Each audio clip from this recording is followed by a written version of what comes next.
Shalom. Shalom. Selamat pagi. Selamat pagi. Selamat hari Minggu. Selamat hari Minggu. Mari kita buka buku Tuhan yang terambil dalam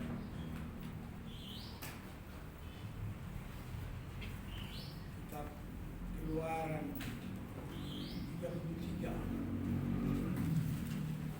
ayat 1 sampai 3.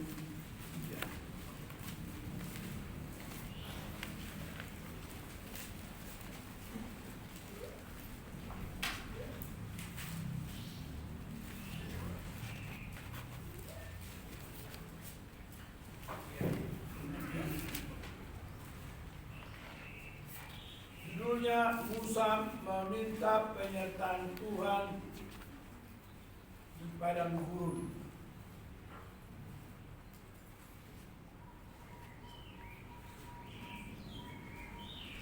Kita boleh membaca ini secara bertanggapan dan perhatian kita adalah sungguh-sungguh bahwa kita ini sedang bergumul. Kita merumuskan bergumul itu berbulan.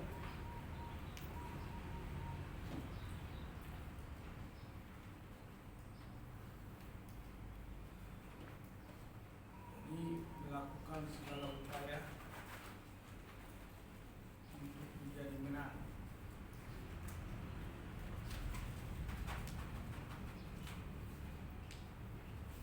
Luar biasa ya.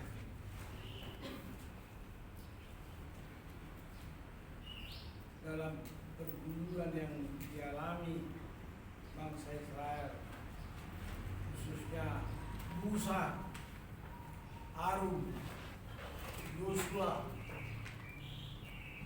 dan pemuka-pemuka Israel.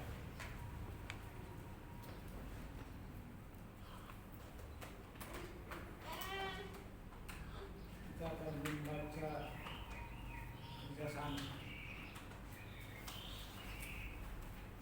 Judulnya saya sudah baca, Musa meminta penyertaan Tuhan pada guru.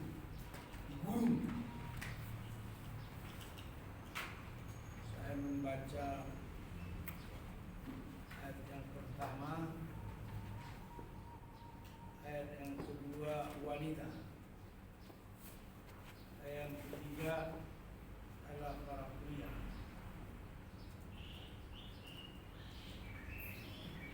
Kita berdoa. Aba Bapa Tuhan Yehova Yesus Kristus, Tuhan Alfa dan Omega, Tuhan Yesus sekalian Allah, berkenanlah bagi kami umat-Mu ini, kami masuki perjamuan persekutuan yang kudus dan am pada hari Minggu ini. Akan segala kata kalimat yang tercantum di dalam perikop yang akan kami baca, sertailah kami, urapilah kami, panca indera kami beroleh jamahan, sehingga kami mampu, Tuhan mampukan.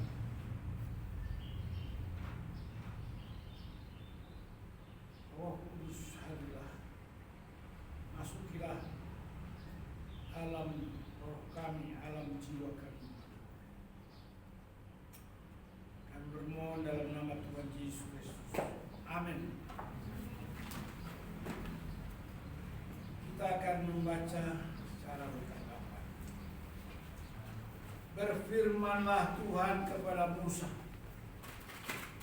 pergilah, berjalanlah dari sini, engkau dan bangsa itu yang telah kau pimpin keluar dari tanah Mesir, ke negeri yang telah dijanjikan dengan sumpah pada Abraham, Ishak, dan Yakub. Demikian pada keturunanlah akan diberikan negeri itu. Aku akan mengutus seorang malaikat berjalan di depanmu dan akan menghalau orang Kanaan, orang Amori, orang Het, orang Feris, orang Hewi, dan orang Yebus, yakni suatu negeri yang berlimpah-limpah susu dan madu. Sebab aku tidak akan berjalan di tengah-tengahmu, karena engkau ini bangsa yang tegar tengkuk, supaya aku jangan membinasakan engkau di jalan. Ketika bangsa itu mendengar ancaman yang mengerikan ini, berkabunglah mereka dan seorang pun tidak ada yang memakai perhiasannya. Berfirmanlah Tuhan kepada Musa, katakanlah kepada orang Israel, kamu ini bangsa yang tegar tengkuk. Jika aku berjalan di tengah-tengahmu sesaat pun, tentulah aku akan membinasakan kamu. Oleh sebab itu, tinggalkanlah perhiasanmu, maka aku akan melihat apa yang akan kulakukan kepadamu. Demikianlah orang Israel tidak memakai perhiasan-perhiasan lagi sejak dari Gunung Horeb. Sesudah itu Musa mengambil kemah dan membentangkannya di luar perkemahan, jauh dari perkemahan, dan menamainya kemah pertemuan. Setiap orang yang mencari Tuhan, keluarlah ia pergi ke kemah pertemuan yang di luar perkemahan. Apabila Musa keluar pergi ke kemah itu, bangunlah seluruh bangsa itu dan berdirilah mereka, masing-masing di pintu kemahnya, dan mereka mengikuti Musa dengan matanya sampai ia masuk ke dalam kemah. Apabila Musa masuk ke dalam kemah itu, turunlah tiang awan dan berhenti di pintu kemah, dan berbicaralah Tuhan dengan Musa di sana. Setelah seluruh bangsa itu melihat bahwa tiang awan berhenti di pintu kemah, maka mereka bangun dan sujud menyembah masing-masing di pintu kemahnya. Dan Tuhan berbicara kepada Musa dengan berhadapan muka seperti seorang berbicara kepada temannya. Kemudian kembalilah ia ke perkemahan, tetapi abdinya Yosua bin Nun, seorang yang masih muda, tidaklah meninggalkan kemah itu. Lalu berkatalah Musa kepada Tuhan, memang engkau berfirman kepadaku, suruhlah bangsa ini berangkat, tetapi engkau tidak memberitahukan kepadaku siapa yang akan kau utus bersama-sama dengan aku. Namun demikian engkau berfirman, aku mengenal namamu, dan juga engkau mendapat kasih karunia di hadapanku.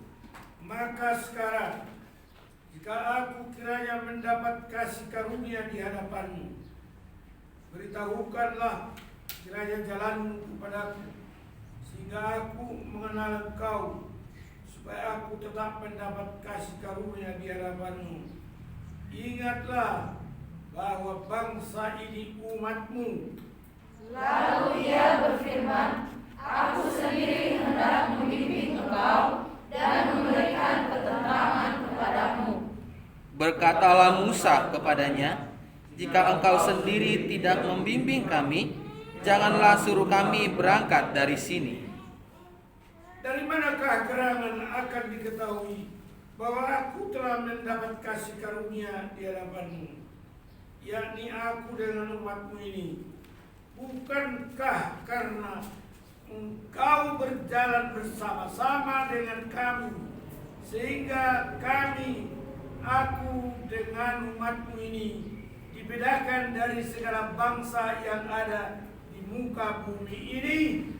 Berfirmanlah Tuhan kepada Musa, juga hal yang telah kau katakan ini akan kulakukan, karena engkau telah mendapat kasih karunia di hadapanku, dan Tapi jawabnya, perlihatkanlah kiranya kemuliaan-Mu kepadaku. Tetapi firman-Nya, aku akan melewatkan segenap kegemilanganku dari depan-Mu dan menyerukan nama Tuhan di depan-Mu. Aku akan memberi kasih karunia kepada siapa yang kuberi kasih karunia, dan mengasihani siapa yang kukasihani. Lagi firman-Nya, engkau tidak tahan memandang wajahku, sebab tidak ada orang yang memandang aku dapat hidup. Berfirmanlah Tuhan, ada suatu tempat dekatku, di mana engkau dapat berdiri di atas gunung batu. Apabila kemuliaan-Ku lewat, maka aku akan menempatkan engkau dalam lekuk gunung itu, dan aku akan menunggangi engkau dengan tanganku sampai aku berjalan lewat sama-sama. Kemudian aku akan menarik tanganku, dan engkau akan melihat belakangku, tetapi wajahku tidak akan kelihatan.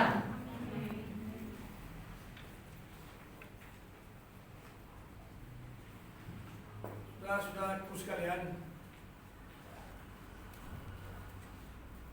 maka kita tahu dari pembacaan ini betapa dahsyat, tak terkira dan tak terhitung, tak dapat masuk pikiran, baik rasio maupun logika manusia tentang bagaimana Tuhan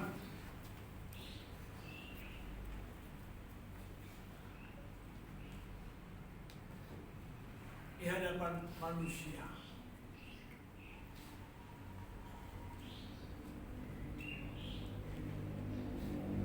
Kita mendengar percakapan Tuhan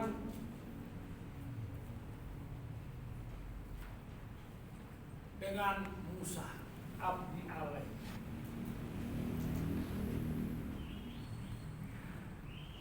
Maka dari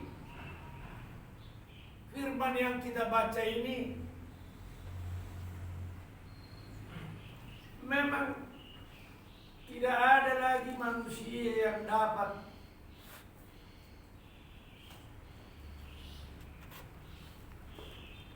bertahan hidup.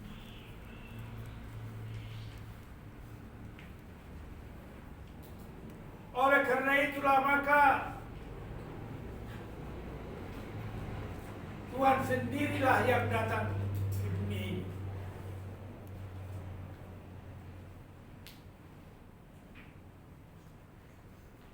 Dialah yang inkarnasi, mengambil rupa manusia yang selalu kita rayakan setiap tahun. Dan bukan hanya dirayakan sekali inkarnasi Tuhan Yesus Kristus, terus diberitakan itu. Bahkan tiap minggu pun kita dengar bagaimana Yesus inkarnasi.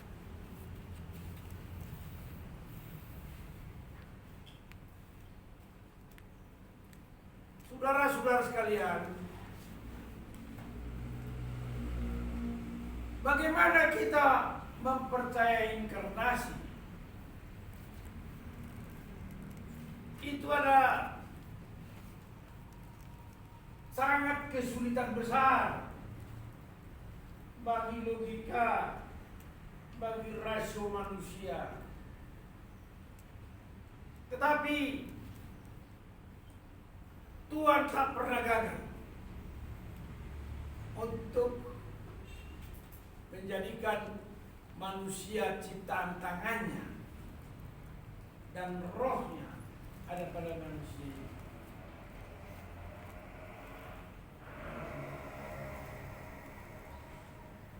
Dan sejak semula berulang kali saya katakan, siapakah kita ini? sehingga boleh mempercayai atau berkeyakinan kepada Yesus Juru Selamat. Ialah Dia memberikan kasih karunia. Tadi dibaca Dia berdaulat mengasihi kepada siapa yang Dia kasih. Dan itulah kasih karunia.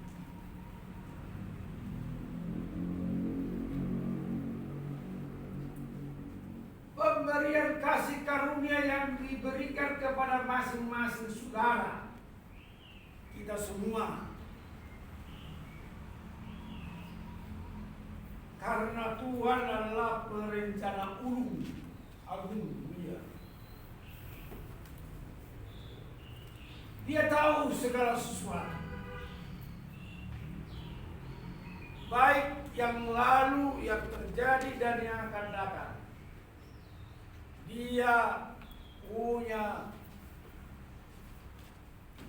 buku kehidupan. Buku kehidupan Dia pegang sendiri oleh Yesus, Guru, Tuhan, dari sejak semula. Katakan seluruh dunia Tuhan ciptakan.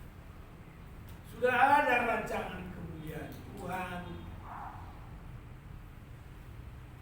Bagaimana kedudukan manusia, baik dalam rancangan, baik dalam penciptaan, maupun sampai akhirnya. Itu sebabnya Dia adalah Alfa dan Omega. Yesus.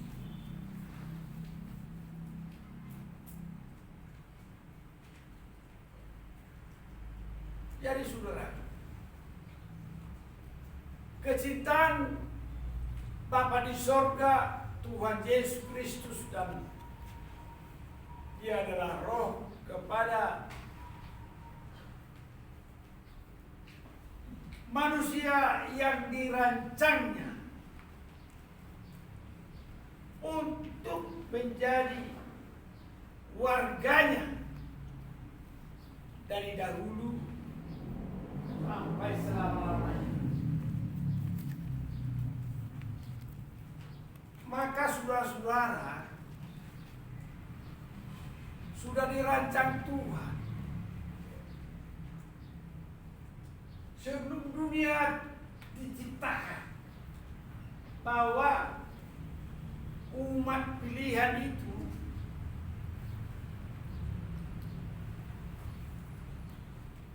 menjadi umat kekekalan.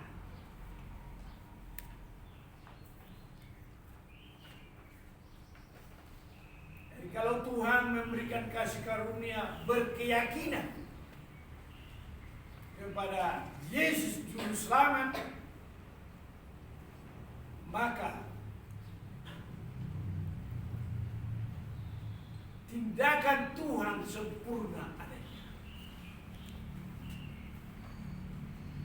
Dalam karya keselamatan, karya pengampunan, karya penebusan, karya pengudusan, karya penyertaan, dan karya bahwa umat ini yang pernah Tuhan ciptakan akan bersama-sama dengan Tuhan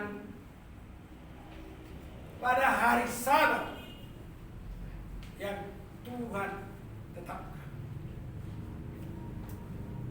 Dan hari Sabat yang Tuhan tetapkan itu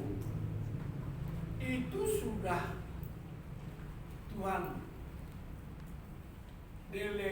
deklarasikan setelah penciptaan manusia, dan terus disampaikan di Gunung Horeb hari Sabat itu, dan hari Sabat itu nanti juga akan terjadi di akhir zaman ini, dan itu terus dikumandangkan. Dan paling sering itu kita sebut dalam 10 firman Tuhan. Dan akhirnya nanti kalau kita hidup dan tidak dalam kondisi seperti ini, menurut firman akan diubahkan orang yang hidup di akhir zaman itu untuk menyongsong kedatangan Yesus dari surga bersama dengan malaikat. Di bumi ini Tuhan berhari Sabat 1000 tahun.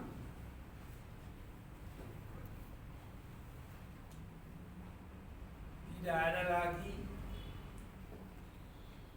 di sana dosa. Tidak lagi di sana jahat. Dan ini dihuni oleh manusia zaman itu yang diubahkan menjadi manusia baru, dan orang martir yang sekarang tersimpan di rumah Bapa, kalangan martir yang mati dalam nama Tuhan dibangkitkan, maka bersama dia semua berhari Sabat.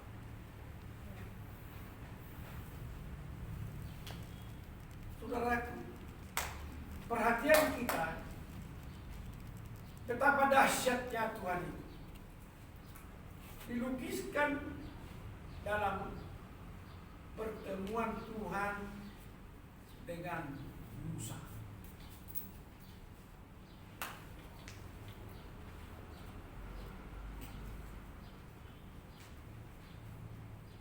Dan pernah sekali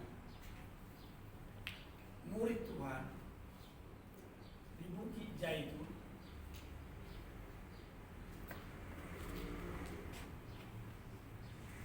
Petrus, Yohanes, dan Yakobus di Bukit Zaitun memandang kemuliaan Tuhan berkilau-kilauan.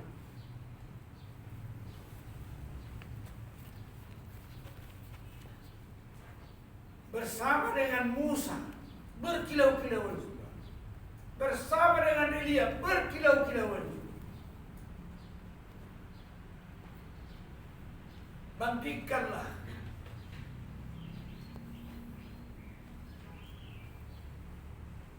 Tuhan yang inkarnasi berkilau-kilauan dipandang oleh murid Tuhan. Dan Tuhan tidak mengizinkan Musa untuk memandang kemuliaan Tuhan secara langsung.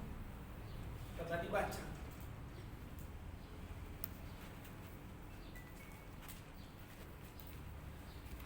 hanya dengan cara engkau akan memandang belakangku, engkau akan kusembunyikan dengan telapak kakiku di balik gunung itu, supaya kau tidak melihat wajah. Yang menjadi perbandingan kepada kita adalah betapa baiknya Tuhan. Dia datang supaya kita berkeyakinan yang kita puji sembah agungkan, yang kita kasih dan yang kita layani hari demi hari itu, kita boleh melakukannya karena kita diberi keyakinan yang disebut kasih karunia.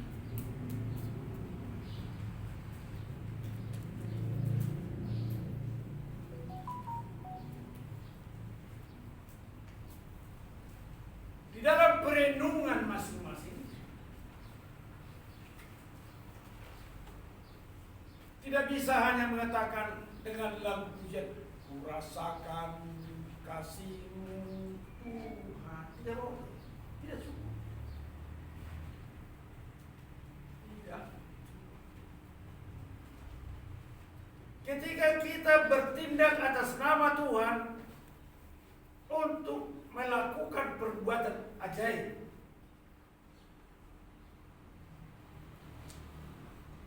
maka Tuhan mengatakan kamu harus berdoa dan berpuasa. Ingat baik-baik, jangan diinterpretasikan menurut kemauannya sendiri. Wah, sekarang aja begini. Kita berdoa dan berpuasa untuk merasakan dan mengenal dan merenungkan betapa baiknya Tuhan itu. Dia yang dahsyat, pencipta semesta alam. Dia yang mengasihi dan mengampuni dan memuluskan serta memberikan kepada kita janji bahwa Dia adalah jalan, Dia adalah kebenaran, Dia adalah hidup yang kekal.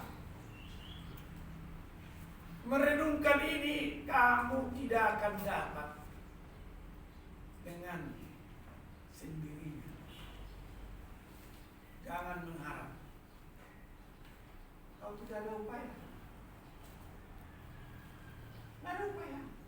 Tapi ketika kau berpuasa, kau harus mematikan keinginan hatimu, keinginan matamu, dan kecongkakan. Barulah kamu belajar. Tuhan saja 40 hari 40 malam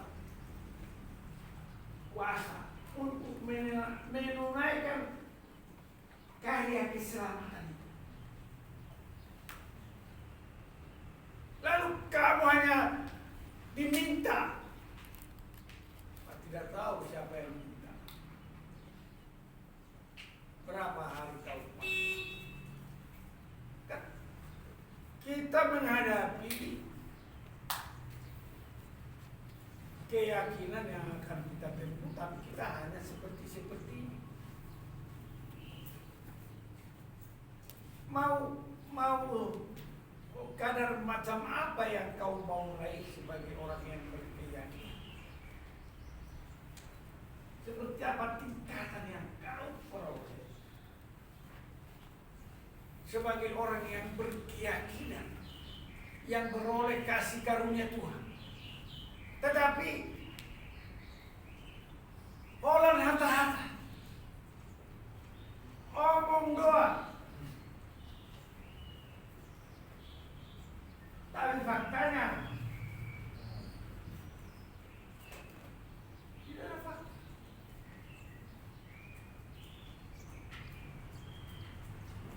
Oleh karena itu,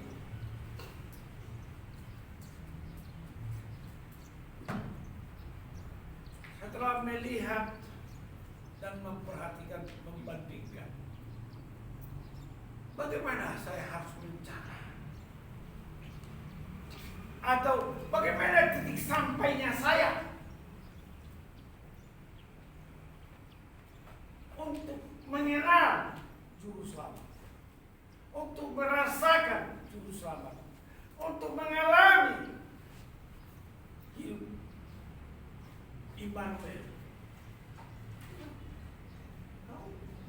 Immanuel, kau bilang, panjang. Tapi bagaimana kau mengalami?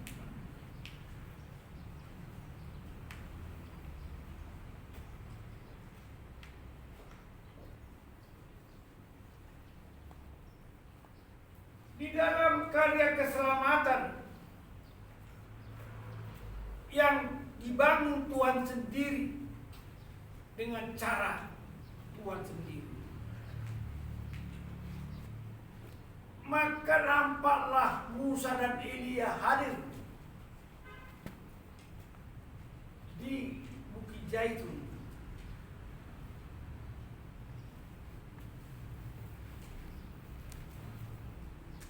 Itulah cara Tuhan untuk mengembalikan kita kepada keadaan ciptaan semula, bagaikan peta dan teladan Tuhan. Jadi dia datang untuk mencari yang terhilang, mencari yang tersesat dan didapat. Nah, maka itu perjalanan manusia supaya sempurna. Hendaklah manusia itu sempurna. Supaya sempurna, manusia harus menempuh jalan yang Tuhan bangun. Jalan yang Tuhan bangun. Di jalannya kita berjalan dengan kebenaran yang Dia katakan, supaya kita sampai kepada keadaan kita semula. Perjalanan ini, maka Tuhan sendiri merancang jalan itu. Dan jalan yang Tuhan rancang itu adalah sebenarnya harus diketahui, berdirilah gereja di tengah dunia.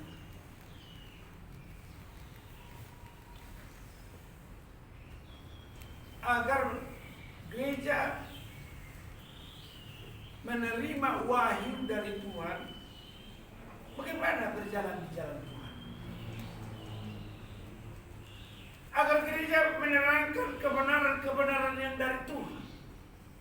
Agar gereja menerangkan bagaimana titik sampai ke surga.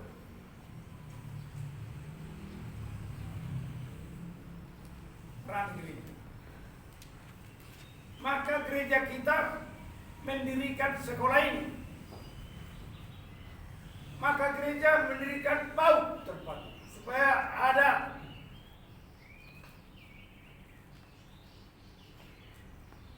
tempat-tempat pendidikan dan pengajaran sejak dini. Lalu saudara-saudara terlibat sekarang dalam doa syafaat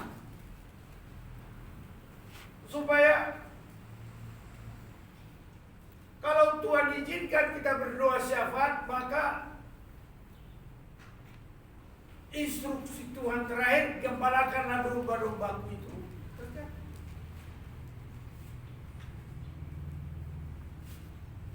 Dan itu harus dikerjakan secara bersama-sama, berkoordinasi secara terintegrasi.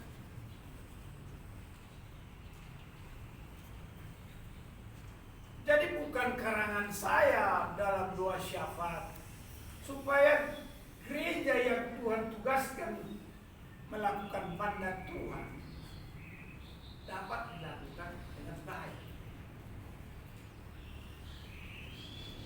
Gereja mula-mula tadinya ada di Turki.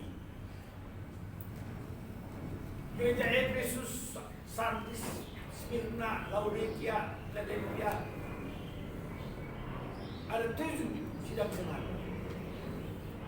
Itulah cikal bakal kepada gereja-gereja yang sekarang, 700 gereja sekarang. Tapi perjalanan gereja menyedihkan.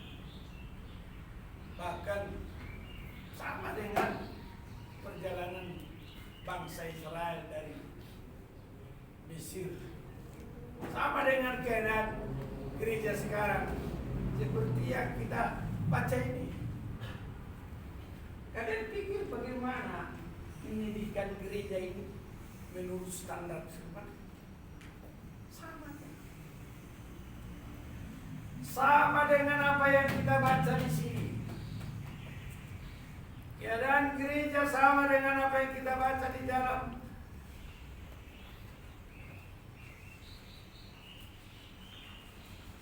apa yang kita baca. Musa meminta penyertaan Tuhan. Seperti itu gereja ini termasuk gereja.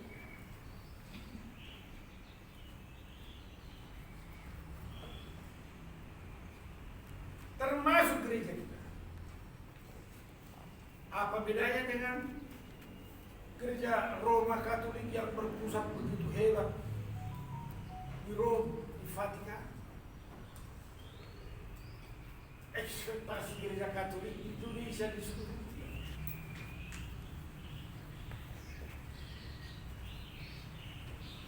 Oleh karena itu, kita berjuang bersama-sama untuk menunjukkan seruan gembalakanlah Tuhan. Maka kita harus membangun di atas batu karang. Aktivitas apa yang dapat dilakukan gereja, apa yang dilakukan IKSM, apa yang dilakukan ini, ada banyak yang kita doakan dalam doa. Kau terus berdoa. Jangan kau mendengar. Semua diikut sertakan berdoa siapa?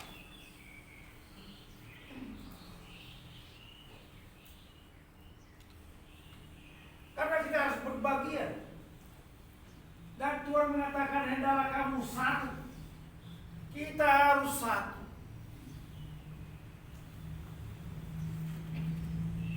Kita harus satu. Jangan coba-coba mementingkan diri sendiri. Jangan kau hidup memimpikan hidup sendiri-sendiri pun jangan coba. Perkataan Tuhan dalam manusia. Semua lupakan diri masing-masing mencapai perkataan Tuhan.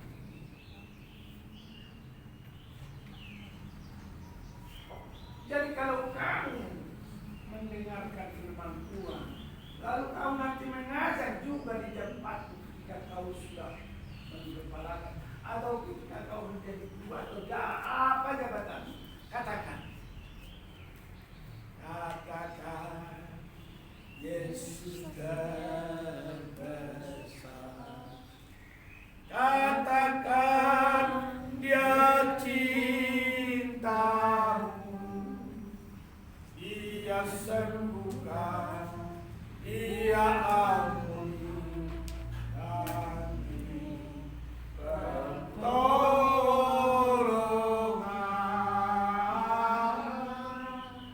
Katakan Dia tak berubah.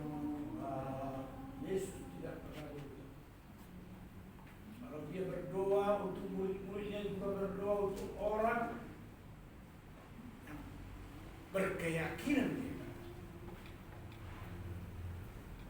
Jadi, saudara-saudara, walaupun ada lagu-lagu iman, beriman dan bersukaria, turut sesama kebenaran.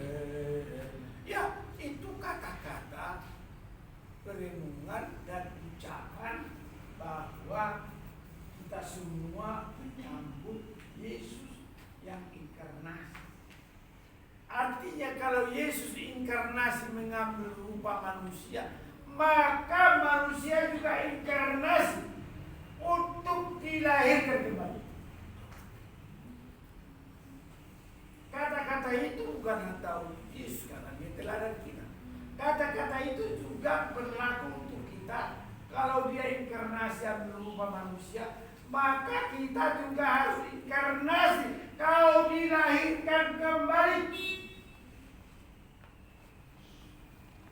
Ingat baik-baik. Apakah kau dengan otomatis dilahirkan kembali tanpa satu upaya dan proses? Semua kita harus mengalami. Ajaran Tuhan itu harus menjadi patokan untuk diajarkan oleh gereja. Maka gereja harusnya bagaimana? Harusnya gereja seperti murid Tuhan yang taat dan setia. Mesti begitu.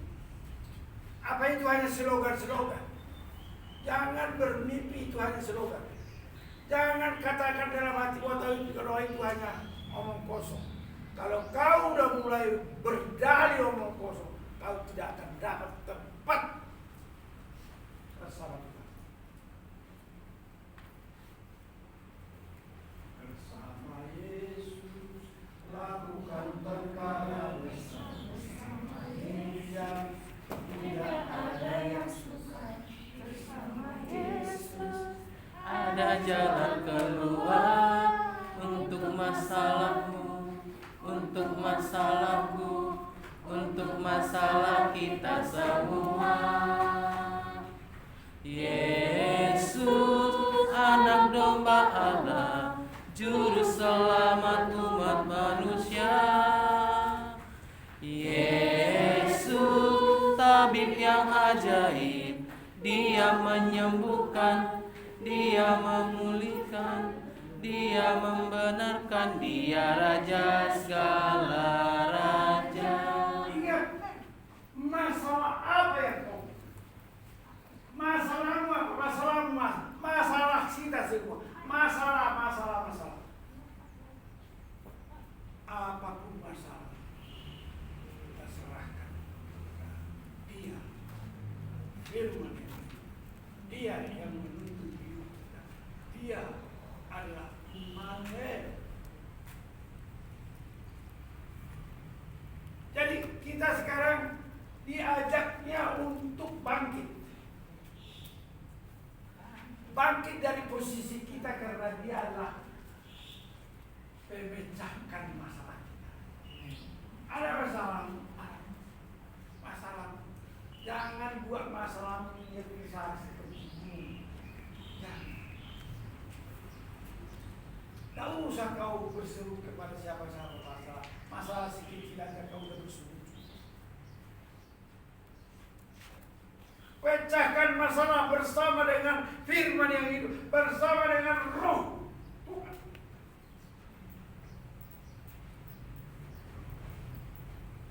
Ya pasti setia.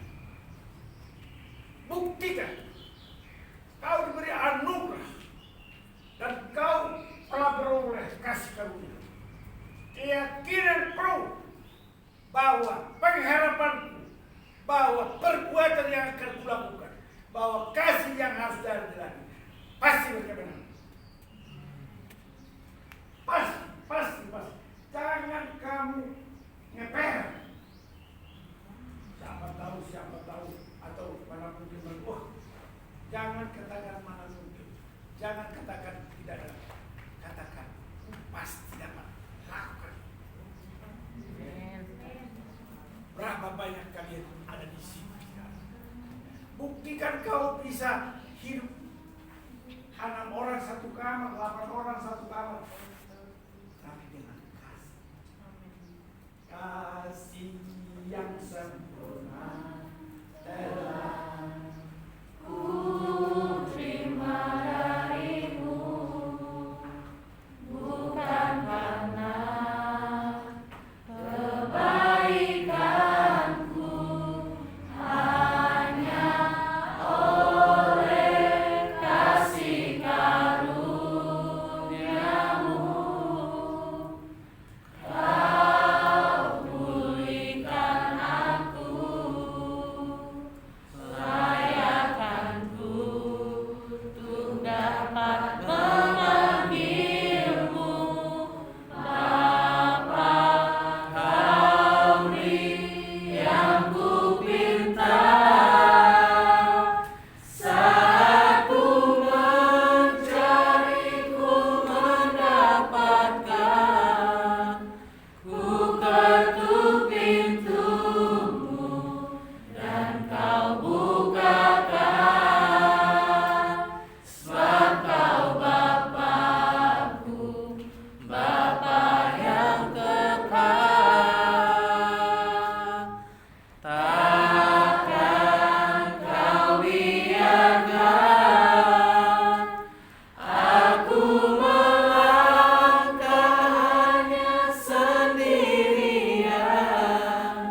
ada bersama-sama. Kau saudara, kamu saudari, kamu saudara, kamu saudara. Itulah pegangan hidup. Bertolong-tolonganlah kamu seharusnya. Dan itu harus ada fakta, ada perbuatan.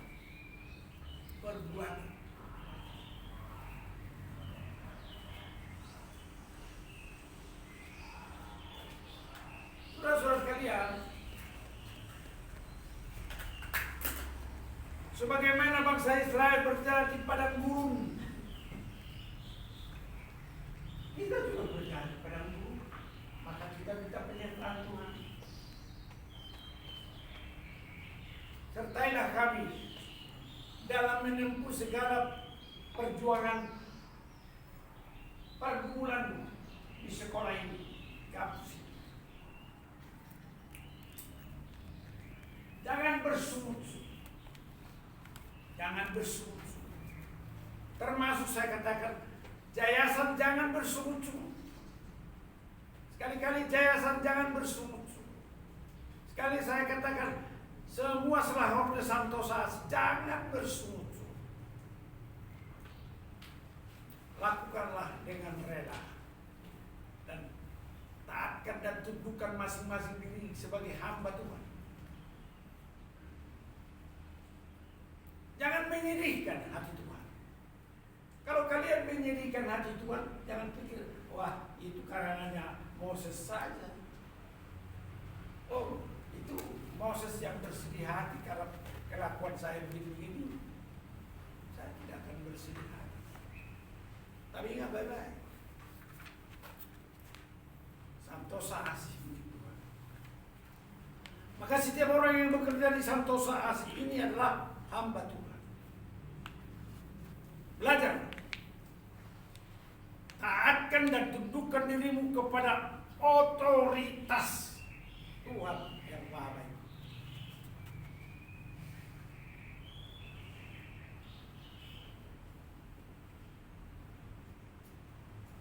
Apalah artinya Moses? Apa artinya Saul M. Hasibuan? Tapi kita bersandarkan, berlandaskan firman Tuhan. Semua mendekatkan diri kepada ajakan Yesus Kristus.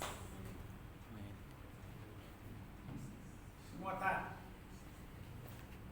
Tidak ada yang lebih tinggi. Jangan anggap aku lebih tinggi dari kamu. Kau lebih saleh. Kau lebih berkeyakinan. Kau berbuat fakta yang baik, lebih baik dari aku. Kau yang benar. Standar dan kebenaran yang Tuhan tetapkan. Semua nanti kau akan dipermalukan ketika Tuhan mengumpulkan. Ternyata kau harus di sebelah kiri Tuhan. Kenapa?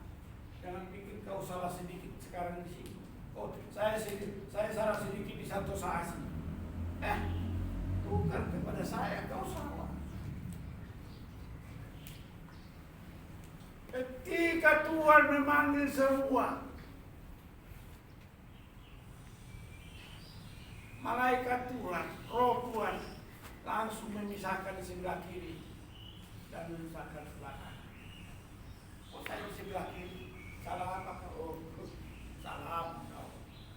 Kau menganggap enteng, menganggap sedih semua apa yang pernah dikatakan di Santosa Asih.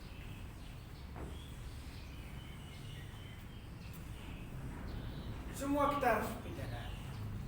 Ajakan juru selamat, perintah,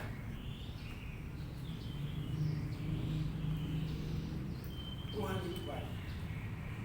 Maka pintu kemurahan Tuhan itu sangat baik.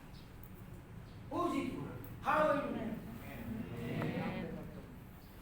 Minggu depan, besok pasti ibadah. Buktikan engkau pribadi yang baik. Jangan merasa terpaksa. Oh, ada PMS terpaksa. Ada ibadah terpaksa. Terpaksa. Kalau kau lakukan segala sesuatu dengan terpaksa, rubahlah itu dengan menerima, dengan kasih. Siapa tahu roh Tuhan hadir saat kau mengatakan ini terpaksa, sehingga kau dicatat oleh malaikatnya dan oleh roh Tuhan mencatat kau. Bahaya. Dia hadir karena terpaksa. Terus begitu.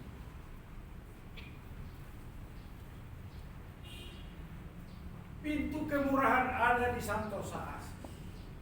Kalau saudara bersama-sama bersekutu Santosa Asis, puji Tuhan, haleluya. Dan semua menunjukkan yang terbaik. Yang terbaik, tunjukkan yang terbaik. Tunjukkan yang terbaik. Dan tunjukkan, kerjakan yang terbaik. Tuhan yang menilai kita.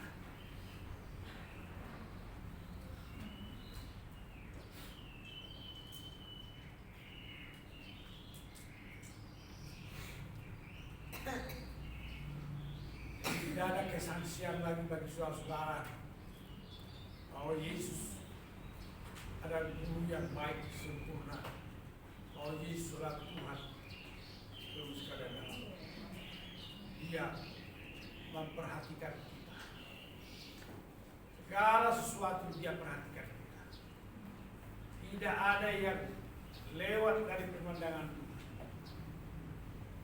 Kita anak-anak yang dikasih. Haleluya. Amin. Shalom. Shalom.